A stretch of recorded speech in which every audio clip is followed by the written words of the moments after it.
अंतर्राष्ट्रीय बाजारों के हिंदुस्तान के सबसे बड़े एक्सपर्ट अजय बग्गा साहब हमारे साथ कार्यक्रम में शामिल हो रहे हैं। अजय सर, बहुत बहुत शुभकामनाएं दिवाली की आपको, आपके पूरे परिवार को। इस दिवाली पे सिर्फ आपसे एक ही चीज चाहिए और वो है कंफर्ट और कॉन्फिडेंस। खाली आप ये बोल दो इस दिवाली से लेकर अगली दिवाली तक अमेरिका के बाजार नहीं गिरेंगे, ये भरोसा दिला दीजिए बस सर आज। जी अनिल जी, बहुत बहुत शुभकामनाएं दिवाली की। और देखिए, ओवरऑल अगर आप देखिए, सबसे बड़ी उपलब्धि जो जिम पावेल ने की है इस साल, फेड के जो चेयरपर्सन है, कि 2013 में मई में बेन बेंडांके ने हिंट किया था कि शायद हम टेपर करेंगे, शायद हम बॉन्ड्स की खरीदारी कम करेंगे, और इमर्जिंग मार्केट्स इतने बेइंतहा गिरे थे। इस बारी वो पहले से बोलते आए हैं, देखो मैं बता दूंगा, अभी मैं सोच भी नहीं रहा हूँ, सोचने के बारे में भी नहीं सोच रहा हूँ। बहुत अच्छी तरह मैनेज किया गया अनिल जी, ताकि जब कल टेपर हुआ रात को तो कुछ भी नहीं हुआ। मार्केट्स रिकॉर्ड हाई छुए यूएस में फिर से। आज एशियाई मार्केट्स बुलंद थे, जितने मार्केट खुले थे। सिंगापुर, भारत और मलेशिया में आज छुट्टी थी, बट बाकी जो मार्केट्स खुले थे सब ऊपर बंद हुए, और यूरोपियन मार्केट भी ऊपर खुले। तो ये बहुत बड़ी उपलब्धि है कि पिछले मार्च में जो ये लेके आए थे क्वांटिटेटिव ईजिंग, उसका टेपर उन्होंने इतनी अच्छी तरह मैनेज किया कम्युनिकेट करके, और ये दिखाता है कि जल्दी में नहीं है, ये जल्दी में नहीं है। अब इसका संकट क्या है कि फरवरी में इनका कार्यकाल खत्म होता है, और इनके सामने कौन आता है? या तो एक ब्राइनार्ड करके है लेडी, लाइल ब्राइनार्ड उनका नाम है। वो प्रोग्रेसिव जो है, जो कम्युनिस्ट एंड डेमोक्रेटिक पार्टी में, वो ज्यादा चाहेंगे कि वो आए, बट यहाँ रिपब्लिकन और जो मॉडरेट डेमोक्रेट्स है वो चाहेंगे कि पावेल बने रहे। पावेल बने रहते हैं तो बहुत धीरे धीरे ये हो रहा है, 15 बिलियन महीने का निकाल रहे हैं। और क्यों मार्केट ने इस पे रिएक्ट नहीं किया? मार्केट को पता था अगर बड़ा ये लेके आते कुछ आंकड़ा तो शायद मार्केट हिचकिचाता कि क्या हो रहा है, बट ये बहुत आराम से इन्होंने समझाया। हम जून तक 120 बिलियन महीने का जो है उसको निकालेंगे। ये नहीं तय है कि टेपर करने से इंटरेस्ट रेट्स बढ़ेगा, वो हम देखेंगे इकोनॉमी किस तरह कर रही है, अभी वो टाइम नहीं आया।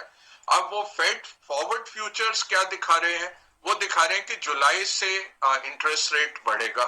मेरी क्या मान्यता है अनिल जी, रेट नहीं बढ़ते अगले साल, और उसके क्या कारण है? एक, इन्फ्लेशन कम होगी अगले साल बेस इफेक्ट से भी, और सप्लाई चेन की दिक्कतों से जो इन्फ्लेशन आ रही है, कमोडिटी प्राइस की हाइक से जो इन्फ्लेशन आ रही है, वो बेस इफेक्ट के कारण भी काफी हद तक निकल जाएगा। इन्फ्लेशन नहीं रहेगी।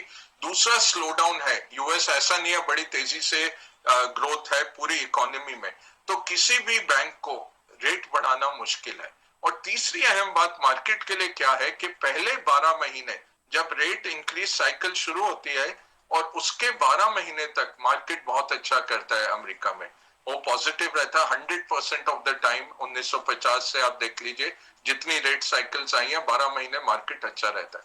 तो इसलिए आज मैं यही कहूंगा 2 साल की रनवे है अमेरिकन मार्केट के लिए, और अमेरिकन मार्केट अच्छा कर रहे हैं, भारतीय मार्केट भी अच्छा करेगा। कोरिलेशन अच्छा है हमारा।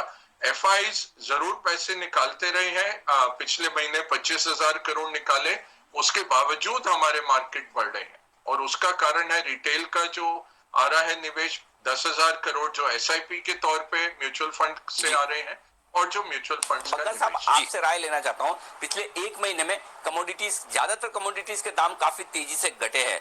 क्या व्यू बनता है, क्या कमोडिटीज के दाम टॉप आउट हो चुके हैं और अब वापस वो पुराने हाईज नहीं देखने को मिलेंगे? और उस लिहाज से कमोडिटी शेयर पर आप क्या व्यू रखना चाहिए सर? जी अनिल जी, देखिए ये कमोडिटी शेयर बहुत साइक्लिकल रहते हैं, तो ज्यादातर हमारे को गेन्स मिल चुके हैं, बट मुझे भारतीय मेटल शेयर्स अभी भी पसंद है, और उसका कारण ये है कि बहुत डीलेवरेजिंग हुई है। इनका जो बैलेंस शीट स्ट्रेंथ है वो बहुत तेजी से बढ़ा है।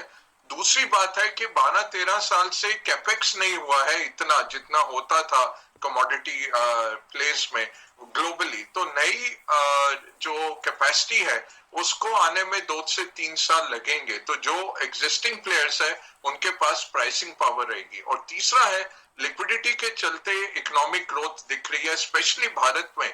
अगले साल हमें लगता है कि 10% से ज्यादा ग्रोथ आनी चाहिए, और ग्रोथ के चलते ये प्लेस कंटिन्यू करेंगे। तो अगर आप फूड सेक्टर देखें तो प्राइसेस लगभग रिकॉर्ड स्तर पे है। मेटल्स थोड़ा करेक्शन आया है, कोयले में करेक्शन आया है। तेल अब लग रहा है कि आज तो बैठक भी है ओपेक प्लस की, बट मायूसी आएगी उससे। उनके पास कैपेसिटी है बट बढ़ाएंगे नहीं, वही 4 लाख बैरल का जो बढ़ोतरी है वही करेंगे।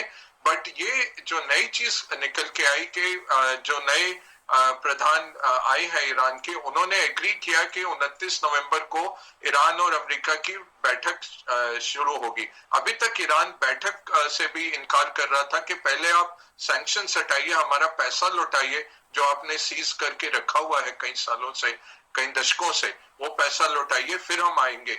अब ये टेबल पे लौटे हैं, ये पॉजिटिव हो सकता है कि ईरान के साथ अगर करार होता है तेजी से थोड़ी सप्लाई लौट के आएगी ऑयल में।